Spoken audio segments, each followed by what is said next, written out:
Hi, we're back with another astrological minute or 10. And we thought we would talk about the moon and how the moon changes signs every 2.5 days. And because the moon is so associated with our emotions, we feel that kind of emotional tug, that shift happening, every couple, 2-3 days, because we feel different if the moon is in the same sign as our sun sign or opposite our sun sign. These are times when we feel the new moon, the full moon, the quarters of the moon. But we relate to the moon. If our ruling planet is Venus, we may be very sensitive at times when the moon is in the signs of Venus. We've got the moon in Taurus, we've got the moon in Libra. Women adjust their cycles to moons that relate to the moon relationship in their natal chart. And so we see this shifting, this kind of dance through the month as the moon makes its circuit around the Earth.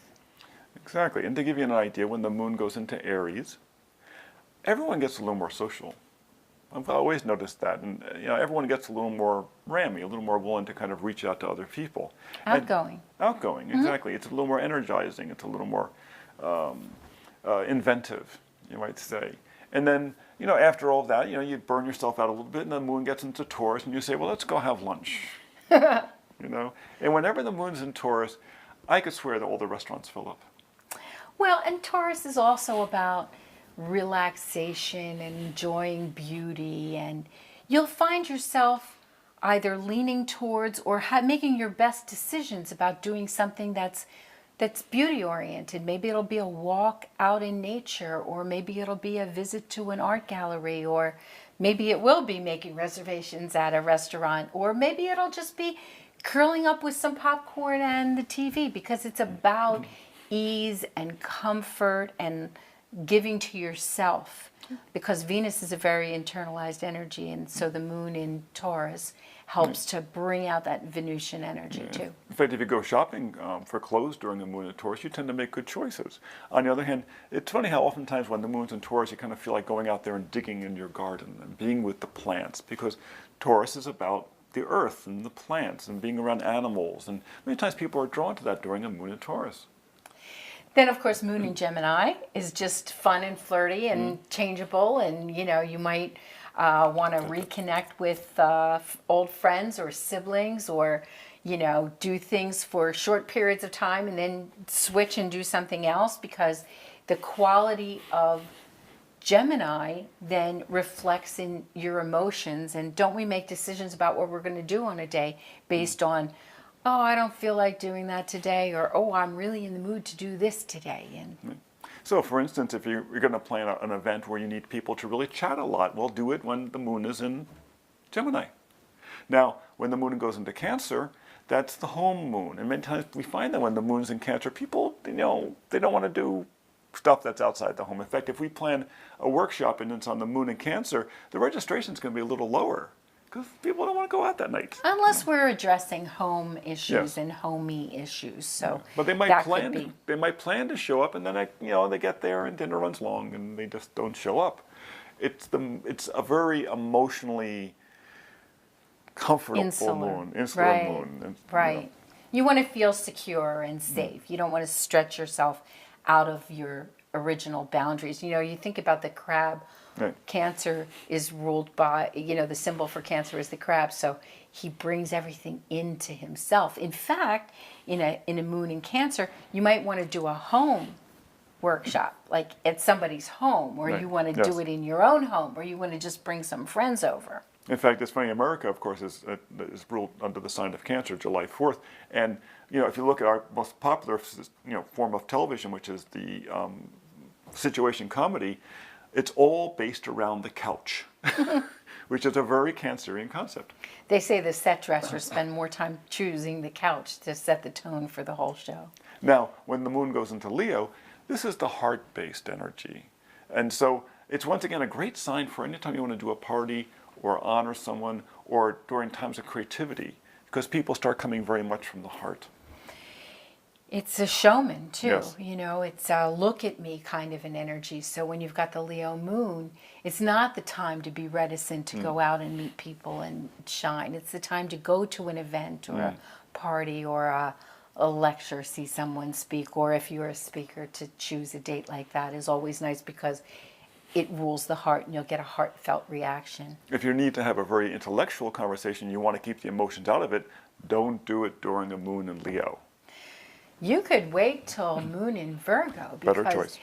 moon in Virgo is very detail oriented. And if you have to get a lot of things done, don't schedule that day in the office. I'm going to clean up everything on my desk. Don't schedule that on a moon in Leo. Schedule that on a moon in Virgo because you will be able to just see all the details and dot all the I's and cross all the T's and really get her done. Exactly. And the moon in Virgo, in fact, is a time when you want to be able to kind of constrict your emotions a bit and not let them get in the way of your intellect. Now, when the moon goes into Libra, this is where you have to start listening to other people's point of view. Libra's about the partnership.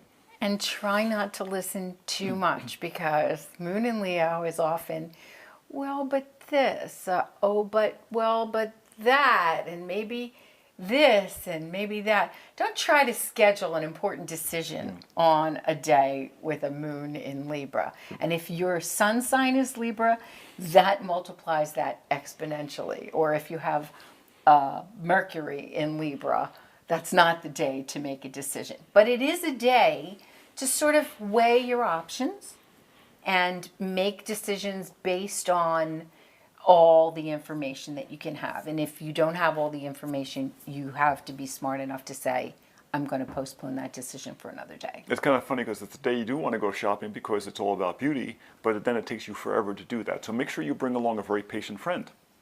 Not a spouse, a patient friend.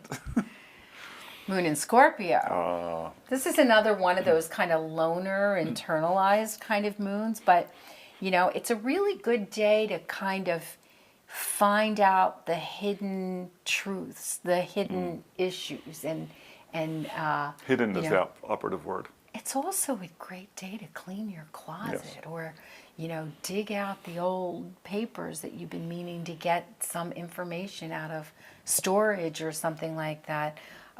It's also a good day to have a really profound, if you've been putting off that conversation or addressing that big, hairy element, this would be a good time to sort of get that out into the open. Yeah, Scorpio is the feminine, feminine sign of Mars, and it is not fearful. It's a sign that will delve and dive into stuff that other people would shy away from. And so the moon in Scorpio is good for addressing things that you don't want to necessarily address most of the time.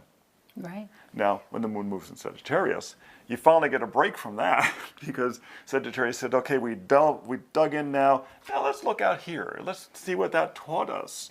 And Sagittarius has such a great sense of humor, so that after you get done the moon in Scorpio, you get to see the humorous side of whatever was unearthed during the Scorpio moon. In fact, the Scorpio moon is the sign that basically invented the term, that which doesn't kill you makes you stronger. And then Sagittarius says, hey, we're alive.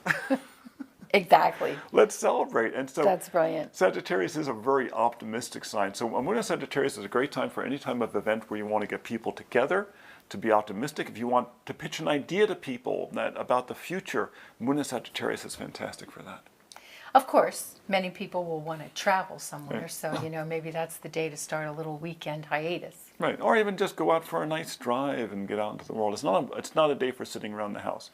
Now, the moon in Capricorn is the day in which you may have to tell people that you're being way too emotional about this. You need to look at the practical stuff. This is a serious issue, and that's what the moon in Capricorn is about. In fact, many times people who have moon in Capricorn are not comfortable with strong emotions.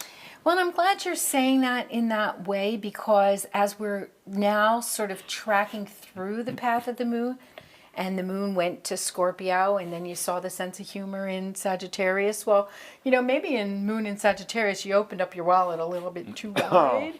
And then in Capricorn, it says, oh, well, but now you have to pay for it. Count the pennies. it's kind of, the flow is leads you from one to the other as these go through the cycles of the moon. Now, when the moon goes into Aquarius, this is a very social moon, but it's a little detached sometimes. Many times Aquarius moons, people just seem a little distracted, and it's because the Aquarian energy is a broad viewer. It's not about you as the individual, it's that you as part of the flock.